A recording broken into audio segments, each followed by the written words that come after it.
El problema con Canelo no empieza en lo que sentimos que es, sino en cómo se mide a un libra por libra de verdad, porque un libra por libra no se sostiene por nombre, por taquilla o por legado pasado, se sostiene por tres cosas muy simples: a quién estás enfrentando, en qué momento de su carrera y cómo les estás ganando. Y cuando revisas con calma los últimos rivales de Canelo antes de caer contra Crawford, se entiende que tuvo que estar fuera de libra por libra desde hace años. Vamos uno por uno. Cuando Canelo enfrentó a John Ryder en marzo de 2022, el británico no aparecía clasificado entre los mejores 15 del Consejo Mundial de Boxeo, de la Federación Internacional de Boxeo o de la Asociación Mundial de Boxeo. Venía de ganarle a Zach Parker y quedarse con el título interino supermedio de la Organización Mundial de Boxeo, y tenía un récord de 32 victorias y 5 derrotas, con 3 caídas ante peleadores que Canelo ya había vencido, 2 de ellas por nocaut. No era un bulto, pero también hay que ponerlo en contexto. Ryder no era campeón absoluto, no era número uno de la división y tampoco era el rival que el mundo pedía como pelea de legado para el Canelo de esa etapa. Para sostener un lugar libra por libra, ganarle a un obligatorio fuera del top 15 de los otros organismos no suma casi nada. Luego viene Yermel Charlo, y aquí es donde la película se empieza a poner engañosa. En papel, Charlo llegaba con credenciales fuertes, era el campeón indiscutido del peso super welter, 154 libras. Tenía cinturones del Consejo Mundial de Boxeo, de la Asociación Mundial de Boxeo, de la Federación Internacional de Boxeo, de la Organización Mundial de Boxeo y el título de la revista The Ring.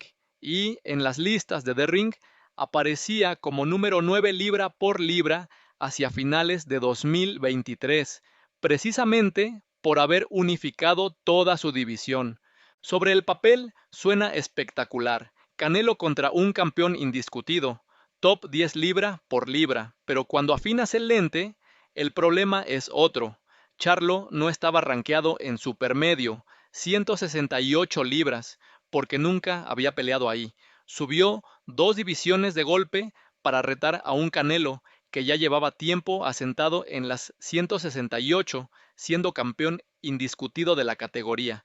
Después aparece Munguía. Antes de Canelo, Munguía estaba relativamente bien posicionado, pero no era el rival que define si sigues siendo libra por libra. Otra vez lo mismo, mucho brillo en la propaganda, pero los rankings eran claros. Número 6 en la Asociación Mundial de Boxeo, número 5 en la revista The Ring, número 8 en la Federación Internacional de Boxeo. Buen contendiente, sí. Peligroso, sí. Top 1 o 2 del peso, no. Y aquí está el detalle fundamental. Un libra por libra se sostiene enfrentando al número 1 o al número 2 de su división, no al número 5, 6 u 8.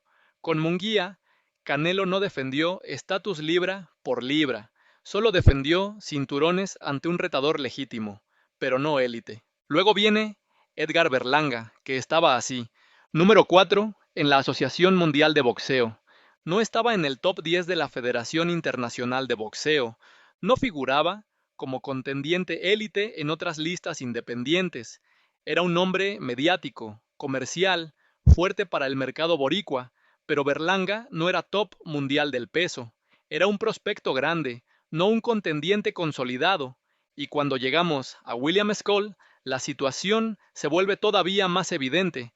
Scholl llegaba como campeón de la Federación Internacional de Boxeo, porque el título quedó libre tras el movimiento político que benefició a Berlanga. Ganó la faja por vía regulatoria, no venciendo al número 1 del mundo. Su nivel internacional aún era una incógnita, sin grandes victorias y sin haber peleado con los mejores de la división. Y un libra por libra no se sostiene venciendo campeones que no han demostrado ser los mejores del mundo en su peso. Desde 2022, Canelo ya no tiene victorias libra por libra, pero el negocio lo sigue vendiendo como si sí. Hay un punto exacto donde el mito del Canelo libra por libra empezó a romperse. Y fue cuando se cruzó con Dmitry Bivol. Esa pelea no fue cerrada, no fue debatible, no fue una noche mala, fue una dominación táctica, física y numérica. Canelo fue superado en volumen, en precisión, en ritmo, en lectura de distancia y en control de la pelea. No hay un solo panel serio del mundo que mantenga a un peleador top 3, libra por libra, después de una derrota así, sin revancha inmediata, sin ajuste y sin corrección. Después de Bivol, Canelo enfrenta a Gennady Golovkin. Aquí es donde todo se aclara, porque si tú ves el rendimiento deportivo de Canelo desde 2022, es imposible justificarlo como libra por libra, pero si ves el dinero, entiendes perfectamente por qué los organismos, los promotores y las plataformas insistían en mantener el mito. Vamos con los datos reales. Según la revista The Ring, Bolsa, 45 millones de dólares. Pago por evento, 5 millones de dólares. Total, 50 millones. Esto enfrentando a un Golovkin de 40 años, fuera de su peso natural y en clara decadencia. Deportivamente, victoria sin valor. Financieramente, un negociazo. ¿Quién va a querer sacarlo del pedestal si genera 50 millones enfrentando a un rival semiretirado? Nadie.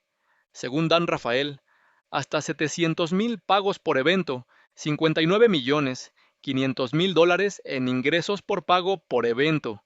Este número lo puso entre los 3 pagos por evento más vendidos del año, solo detrás de Davis contra García con 1,200,000, Spence contra Crawford con aproximadamente 700,000. ¿Qué significa esto? Que una pelea sin riesgo real contra un rival que subió 2 divisiones y que ni siquiera estaba en el top 10 de la revista The Ring. Vendió casi 60 millones en pago por evento. Para cualquier organismo o promotor, eso significa una cosa: sigue dejando dinero, síguele dando cinturones, síguele dando fechas, síguele dando titulares. El deporte es uno, el negocio es otro. Datos del Sports Business Journal: 650,000 pagos por evento vendidos, 17 millones de dólares en taquilla. La UFC gastó 20 millones de dólares para producir un evento comparable. O sea, Canelo genera más con menos inversión, y aun enfrentando a Berlanga, top 4 de la Asociación Mundial de Boxeo, pero nada élite, la pelea fue rentable a niveles de estelar mundial. No hacía falta calidad, no hacía falta un top 1 del peso, no hacía falta riesgo, solo hacía falta el nombre: Canelo Álvarez. Fight Hook News reportó más de 520,000 pagos por evento, menos que los 650,000 de Charlo, pero sigue siendo medio millón de compras. Esto enfrentando a un Munguía rankeado entre 5 y 8 de los organismos. Deportivamente, no era una pelea entre los dos mejores supermedios del mundo, pero financieramente, medio millón de pagos por evento. Los organismos ven eso y la señal es clarísima: sigue cobrando, no lo muevas, no lo incomodes. Canelo contra Skull reportó 164,376 pagos por evento globales, el pago por evento más bajo de Canelo en años, y aún así no fue un fracaso económico como para hundirlo, porque las sedes en Arabia cubren casi toda la bolsa. Las plataformas venden derechos internacionales. Los organismos ganan por sanciones que se pagan por porcentaje. Y Canelo paga más sanciones que cualquier campeón actual. Skull no era un rival élite, no subió el nivel deportivo, pero tampoco hundió el negocio. Por eso la máquina siguió girando.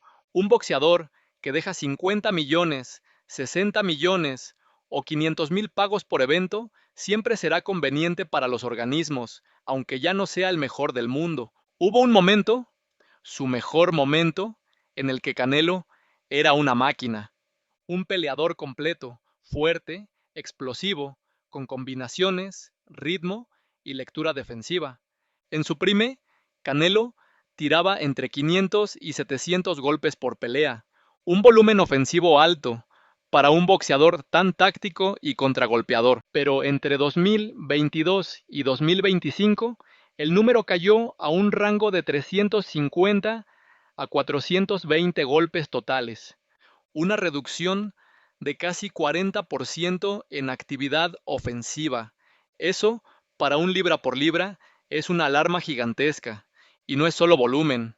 Su defensa también cambió, de aquel movimiento de cintura que todos recuerdan: cabeza suelta, esquivas limpias, repliegues cortos. Pasó a un estilo más estático. Antes, cintura activa, defensiva elusiva. Hoy, guardia alta, bloqueo rígido, recibe más golpes limpios. Eso pasa cuando el cuerpo ya no responde igual, cuando el desgaste se acumula, cuando la velocidad ya no está o cuando el rival ya no exige. El cardio también se vio afectado. Antes, 12 rounds completos, presión constante. Hoy, ráfagas cortas, pausas largas, administración de energía. Y cuando un peleador empieza a administrar energía en lugar de imponer ritmo, es señal de que el PRIM se fue. El declive físico, más rivales elegidos con lupa. Es un escenario incompatible con el estándar libra por libra. La verdad es que el estatus libra por libra de Canelo no debería haberse extendido tanto. Bajo criterios estrictos, sin marketing ni romanticismo, tuvo que salir del top 3 en mayo de 2022, justo después de la derrota clara contra Dmitry Bivol. Ese resultado no dejaba espacio para matices, fue superado en ritmo, en control y en volumen, algo incompatible con la cima de libra por libra.